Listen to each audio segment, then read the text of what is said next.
Olá, tudo bem? Hoje nós vamos falar sobre uma obra que é assim uma preciosidade da literatura clássica, principalmente, de ninguém mais, ninguém menos que J.R.R. Tolkien, que é O Hobbit.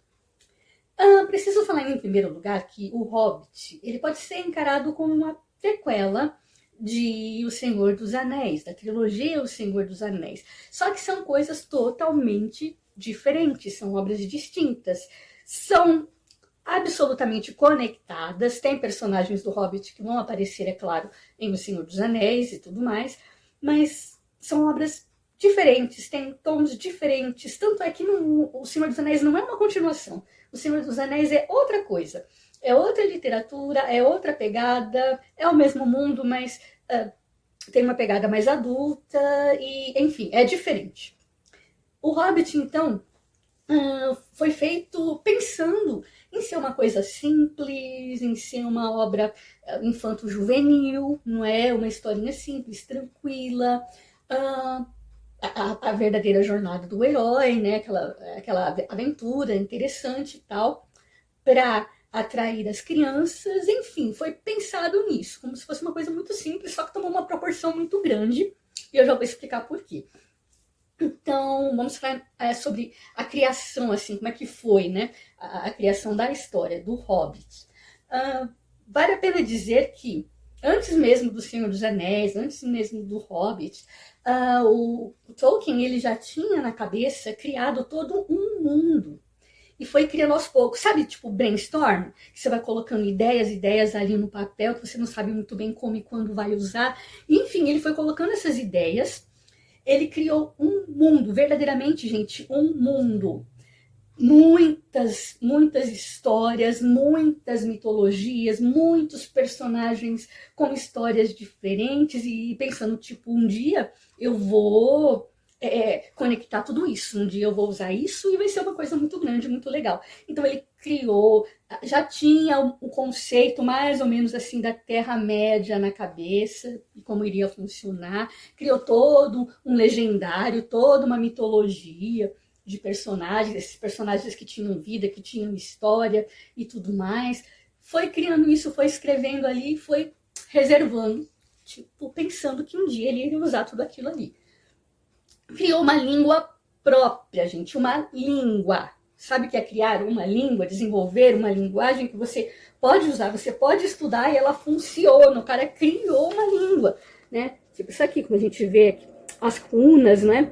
Isso tudo é uma língua. Essa edição aqui, você pode ver aqui em relevo as runas, né? Tá escrito Hobbit, enfim. Mas isso tudo não é aleatório, faz sentido, porque o cara criou uma língua. Pensa você. E juntou e deixou ali e tal. E um dia ele pensou, bom, um dia eu vou juntar esses personagens que eu criei, vou juntar esse mundo que eu tô aqui já mais ou menos pensando como vai ser. Um dia eu posso usar essa língua que eu acabei de criar, um desses personagens pode falar essa língua, e um dia, deixei. E ele foi reservando. Um dia ele pegou um trabalho aí de verão para fazer, que era corrigir provas. Ele tinha mais de 200 provas ali para corrigir, e ele estava corrigindo as provas, e no meio disso tudo ele encontra um papel em branco.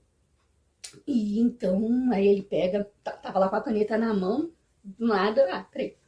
Aí ele pensou, vamos ver, numa toca no chão vivia um hobbit. Beleza. Aí ele ficou com isso na cabeça, corrigiu as provas e tal. Mas isso, né, é um começo, parece um começo de um livro, é bonito, né?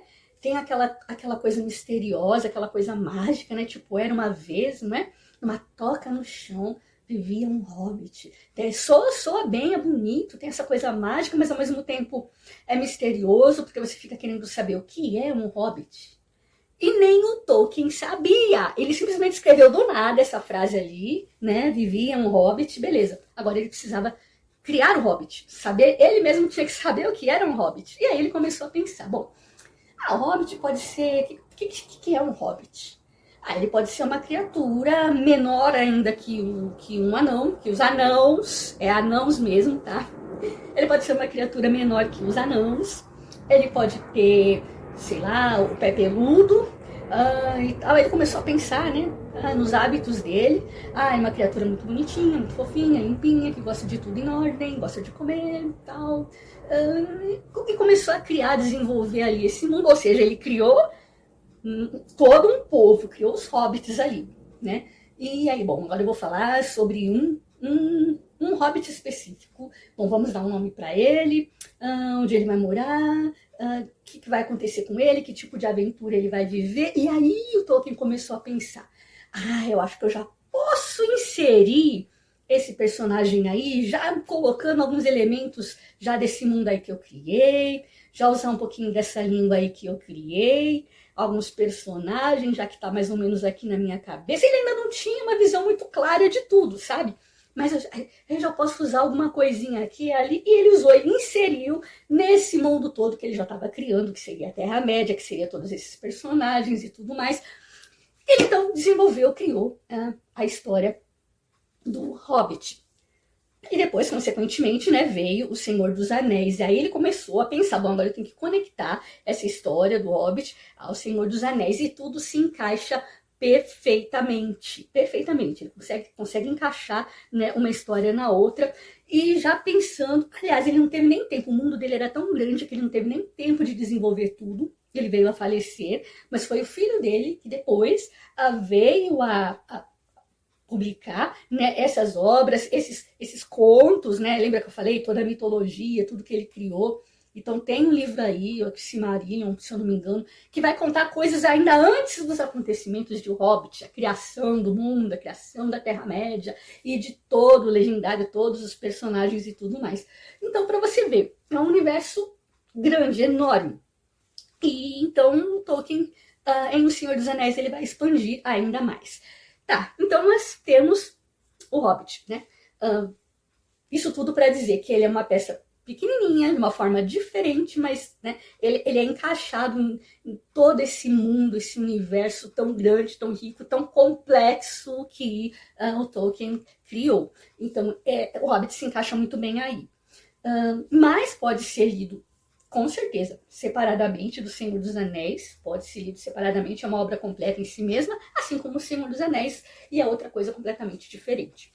Tá, o Hobbit vai contar a história, então, de uma criaturazinha, que justamente é um hobbit, é mais baixo que os anãos, ele tem os pés peludos, ele gosta de viver num conforto, né? Nós estamos falando especificamente de um hobbit.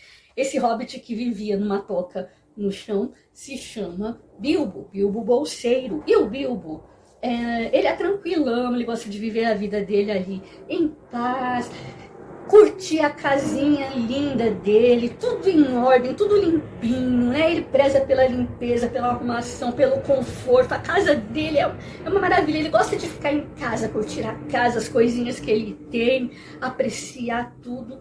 E conforto, gente. Ele queria viver no conforto, ele não gostava muito de comer, e não gostava muito de muitas novidades, não gostava de muita gente, não gostava de muita bagunça na casa dele, não gostava, ele queria viver tranquilamente, né? Ele gostava do conforto, da tranquilidade, não gostava de mudanças bruscas, digamos assim, no seu dia a dia, ele não gostava de novidades, enfim, ele gostava da rotina, de viver a vida dele ali de boa.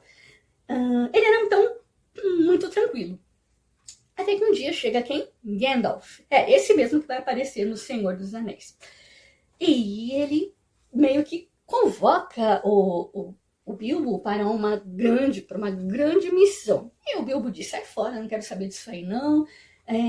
O Bilbo então seria, assim, convocado para ser um gatuno, um ladrão. Ele haveria de roubar o ouro de que estava sendo guardado ali por um grande, feroz, uma fera, uma besta ali, que era um dragão chamado Smaug, e ele estava ali dominando e cuidando daquele ouro, e esse dragão precisava ser abatido, e para que eles pudessem então pegar esse ouro e tudo mais.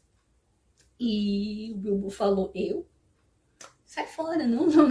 Então o Gandalf vai embora, deixa uma marquinha na porta da casa dele. No dia seguinte, aparece um monte de anão né, na casa dele.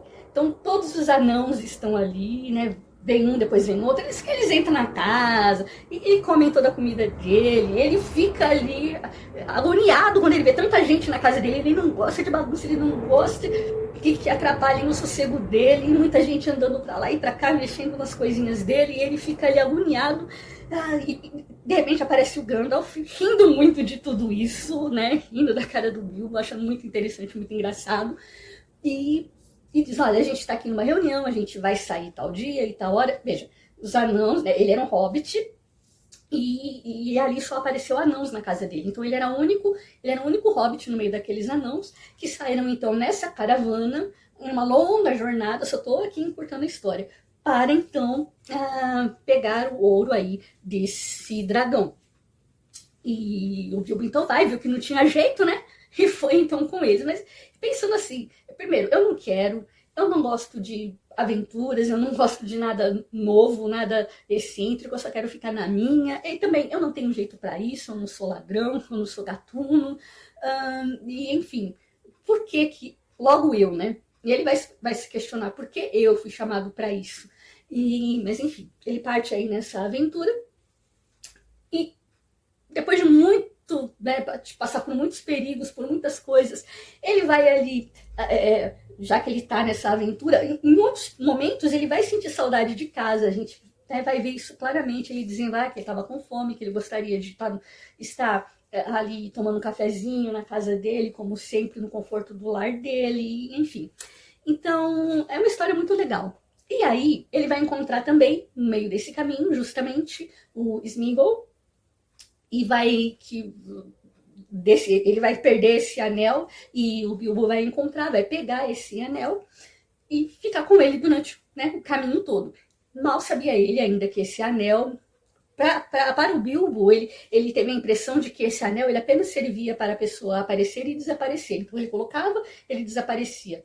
Né?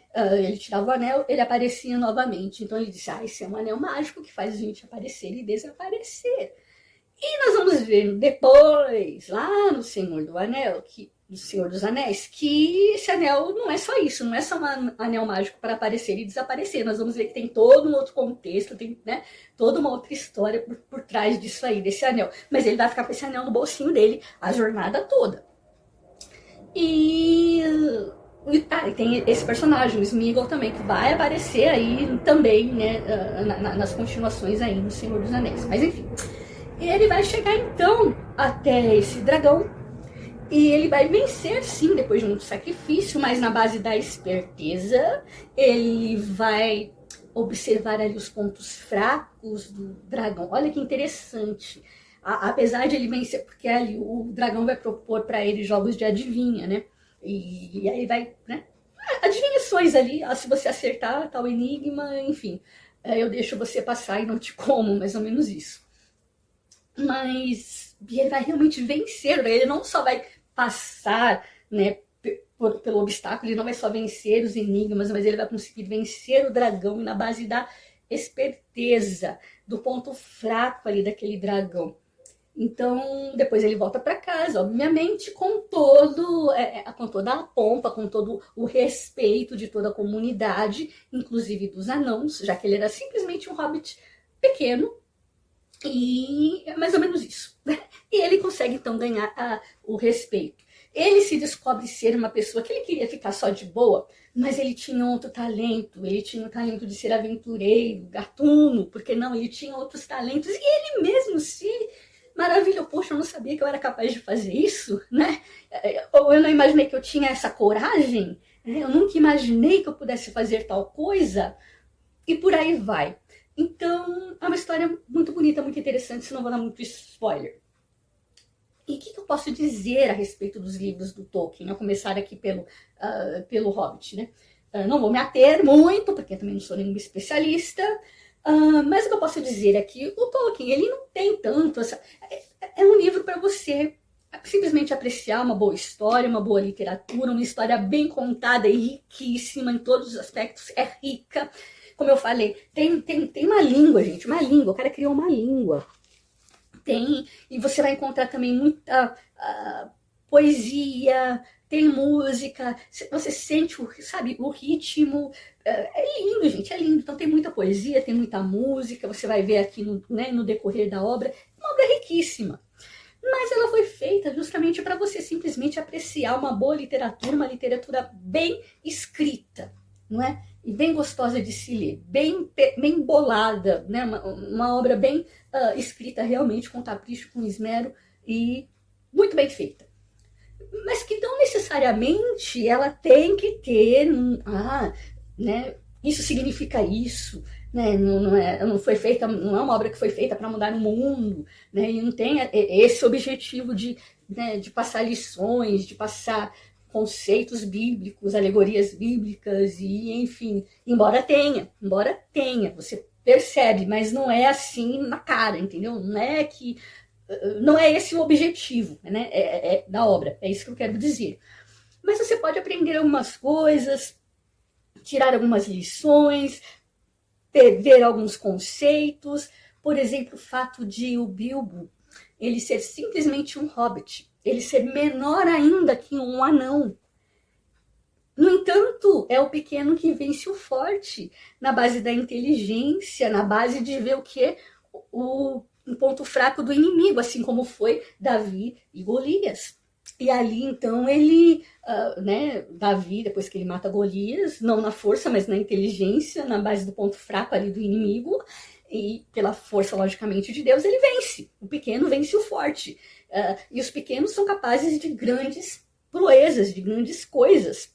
Assim como o Bilbo, que não se achava, jamais passaria pela cabeça dele que ele seria capaz de um dia viver uma aventura dessas, de fazer as coisas que ele fez. Enfim, é mais ou menos essa a lição também. Né? Então, o fato de o Bilbo ser e aprender com essa jornada do herói realmente, aprender as coisas que ele era capaz e não imaginava, tem aí uma lição legal, né? O fraco vencendo o forte, o pequeno vencendo o grande, né? O gigante e tudo mais. O fato de ele sair do conforto, da zona de conforto, do lar dele, e isso é muito bem trabalhado aqui no texto, que fala o quanto ele amava o lar, ele era totalmente caseiro, gostava de ficar na casinha dele, fumando ali o cachimbinho dele, comendo, apreciando as coisas que ele tinha, a casinha dele. Nossa, né? Era isso que ele queria, viver a vida dele de boa, sem grandes aventuras, sem grandes emoções, sem muitas novidades. Era isso que ele queria. Mas ele foi chamado para viver o extraordinário e sair da zona de conforto dele. Não é? Isso pode ser uma lição para nós também. E tem uma série de outras alegorias, uma série de outras coisas, uma série de outros personagens e criaturas que ele vai encontrando no meio do caminho, que se você quiser, você até pode parar para pensar, né? Isso aqui, os ogros podem representar tal tipo de coisa, tal figura, podem representar o pecado, pode representar um homem bruto que, sei lá, né, vive... Então, sei lá, você até pode pensar, né? Mas assim, como eu disse, eu não sou nenhuma especialista. Mas então, tem muitas criaturas, muitas coisas no meio do caminho que ele vai encontrar, são muitas situações que você pode parar para pensar, realmente refletir, tirar, sim, alguma lição para você, reter para você aquilo que você aprendeu, aquilo que você entendeu da obra e guarda para você, né? Isso é bom, isso vai te fazer crescer. Então, eu li a obra e algumas coisas realmente eu peguei para mim, eu aprendi para mim e eu acho legal, né? Compartilhar, talvez um outro leitor pegue alguma outra, pegue algum outro pedaço aí da obra e entenda de uma outra maneira e aquilo vai ser edificante, não é? Por isso que a obra literária, gente, é uma maravilha, por isso que é lindo demais, né? Enfim, e a gente pode fazer sim algumas analogias. O fato do dragão, por exemplo, né? O dragão tá sentado ali em cima do ouro. Imagine, para que um dragão está sentado em cima daquele monte de ouro, protegendo um monte de ouro que ele nem usa? Então, da mesma forma, né, o Hobbit, né, o Bilbo, né, estava lá na casinha dele, simplesmente tem as coisinhas dele, e ali ele ficou, ali ele sentou protegendo as coisinhas dele e a vidinha dele, e não queria nada mais do que aquilo. Só que ele foi chamado, né? E aí tem aquele dragão protegendo aquele ouro. e tem essa questão também da tentação, né, do poder, né, a gente vê aquela criatura simplesmente corrompida ali pelo poder, por possuir tanto ouro. E não lembra muito hoje em dia, assim, esses políticos, né, que tiram dos pobres e vão arrecadando e vão enchendo ali os seus bolsos, aquele, né, senta ali em cima e não tá nem aí, e vê o povo sofrer, mas não tá nem aí, é meu, e enfim, são corrompidos pelo poder, tem tanto, tanto, tanto, tanto, mas querem sempre mais e nunca é o suficiente, e enfim, senta em cima daquele ouro lá e boa, né? Deita numa cama de não sei quantos R$ 1.000, não deixa pra lá, essa é uma outra conversa, né? Bom, enfim. Mas não é bem isso que acontece, né? O quanto o poder não corrompe, o quanto nunca nada é o suficiente. Então a gente tem esse dragão ali guardando aquele tesouro, aquele ouro, representando isso, né? Justamente o mal, o poder, né? A ganância, a corrupção. E o quanto o Bilbo, apesar de ser um gatuno, ele tinha ali, né, um coração puro. E lembra muito bem também, essa parte do dragão tem uma alegoria igualzinha, idêntica, né? Você vai encontrar em Nárnia, lá na viagem do peregrino da Alvorada, não é? Quando a gente vai encontrar ali o Eustáquio, né? Quando ele chega naquela ilha, ele vai encontrar o quê? Um dragão deitado em cima de quê? Um monte de ouro. E o Eustáquio, então, ele vai se aproximar, né? Aquele dragão está lá nos seus últimos suspiros, na verdade, né? A diferença é essa, né? Que aquele dragão que ele vai encontrar lá é um dragão morto, praticamente, né? Dá o seu último suspiro, morre, e quando o Eustáquio, então, percebe que realmente ele está morto, se certifica de que aquele dragão está morto, ele, então, vai, se aproxima, papapá, enche os bolsos com aquele tesouro, põe o que? Um bracelete, né? No braço e pronto. O que acontece? No momento seguinte, ele é transformado em um dragão. E a gente descobre que aquele dragão que morreu ali em cima daquele ouro todo, ele foi um dia uma pessoa que foi transformada em um dragão. Então, veja, é bem isso, né? E a metáfora é a mesma, né? Para essa questão aí da sedução, do pecado, da ganância, né? Essa sede pelo poder, pelo dinheiro, e enfim, é a mesma coisa. Isso vai ficar muito mais evidente no Senhor dos Anéis, né? Tem toda a questão do anel, e enfim, mas isso é outra história, não é? Tipo, poder mesmo. De controle das pessoas, de controle mundial, controle das pessoas, controle das nações, controle do dinheiro das nações. E é isso que a gente vai ver mais tarde no Senhor dos Anéis. E é uma coisa muito complexa, mas é muito bacana. E, enfim, é isso que a história desse pequeno hobbit vai nos trazer, vai nos proporcionar, nos ensinar algumas coisas. E com certeza, não é? Você vai sair edificado. E você vai, né, depois de toda essa aventura, você vai ter aquela sensação de ter acompanhado realmente a jornada, uma jornada muito interessante, uma aventura muito curiosa e gostosa, assim, de se acompanhar, uma viagem que vai valer a pena e você vai terminar a experiência satisfeita, com certeza, né? É uma experiência muito satisfatória e muito gostosa. Então vale a pena você ler O Hobbit, de J.R.R. Tolkien, e espero que vocês tenham gostado, e até a próxima!